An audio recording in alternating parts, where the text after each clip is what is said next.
Good morning, everyone. Welcome to Vancouver Island Bushcraft. I have been tagged by Bushcraft and Fishing with the pikey, and I have 8 questions that I need to answer, and these are the questions. Number 1, most memorable camp. Now, anytime I'm out in the woods, I'm pretty happy. But I think one of the most memorable camps was remember when we did the video about pretending I was lost and made my bivouac, and I was by a stream that was flowing quite heavily and stayed overnight. That was really fun. I really enjoyed that. I think I want to do something like that again. But I think that would be probably my favorite camping experience would be that one. Anytime at the bivouac's fun too, but I think that one is definitely my favorite. Number 2, do you prefer solo or social camping? Definitely solo. I usually go out into the woods to get away and reset from basically just daily life. I work 6 days a week. On the 7th day, I do rentals on the house and work pretty much all that day. I'm pretty much working all the time, and I just like to go out there and literally reset, and so I can start my week again or my day again or whatever. So definitely, question 2 would be solo for sure. Number 3, my favorite knife. Well, you guys know what that is, right?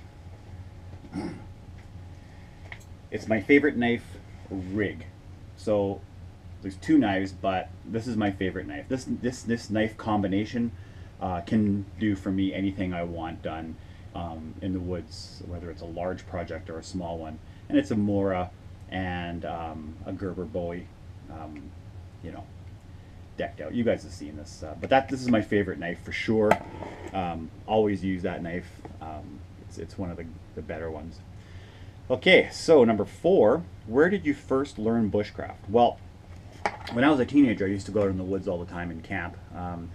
A little bit of experience there for years, and then in the military, of course, you learn some bushcraft skills there. But literally, my bushcraft experience started about a year and a half ago.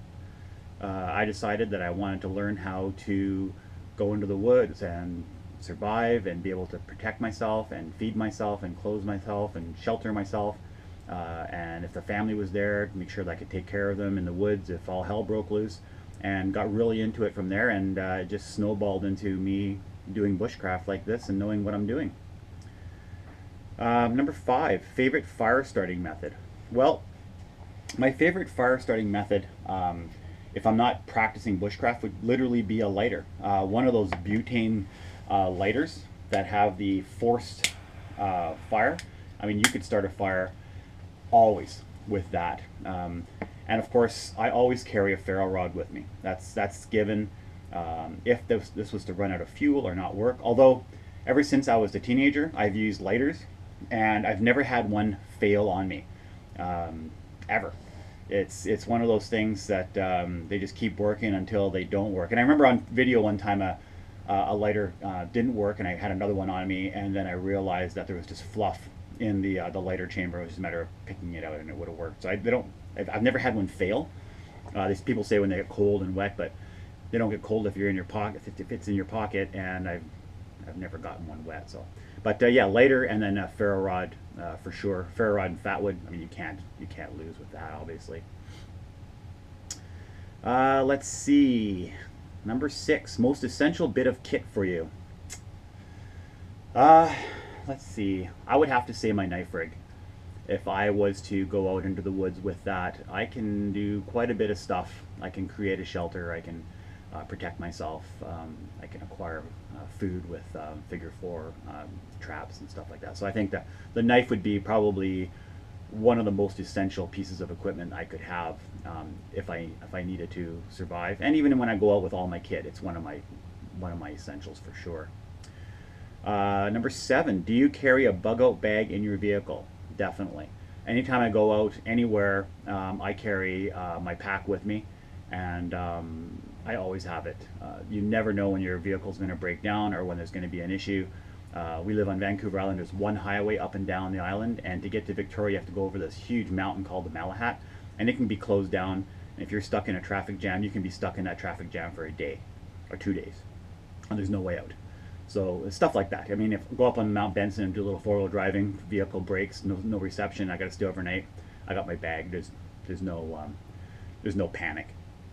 Number 8, what kind of stove do you prefer? Well, I prefer to cook over the fire personally. If I have a fire going, I prefer to cook anything over the fire with a pot. My second one would be the little stove that I have, this little guy that I have stored in here. You guys have seen this, I'm sure. This little MSI knockoff. And you know, with this, you can cook anything quickly. A little more convenient than a fire. Instead of starting a fire, you can, you know, get this going in a couple of seconds and have water boiling in just a minute or two, and then you can have your food. So convenience-wise, obviously this, but I prefer to cook over a fire. That's one of my favorite ways of doing that. And I think that's it. That's 8. And so those are the 8 questions posed to me by Bushcraft and Fishing with the Pikey. And I would like to tag these 8 questions to VI Prepper and Fun on Vancouver Island. And I'll have the 8 questions in the comments, and I tag you guys to give me your answers to these 8 questions. You guys take care, have a great day, and if you've subbed, great. If you haven't, please do so. Share and like, and be kind to everybody, and take care.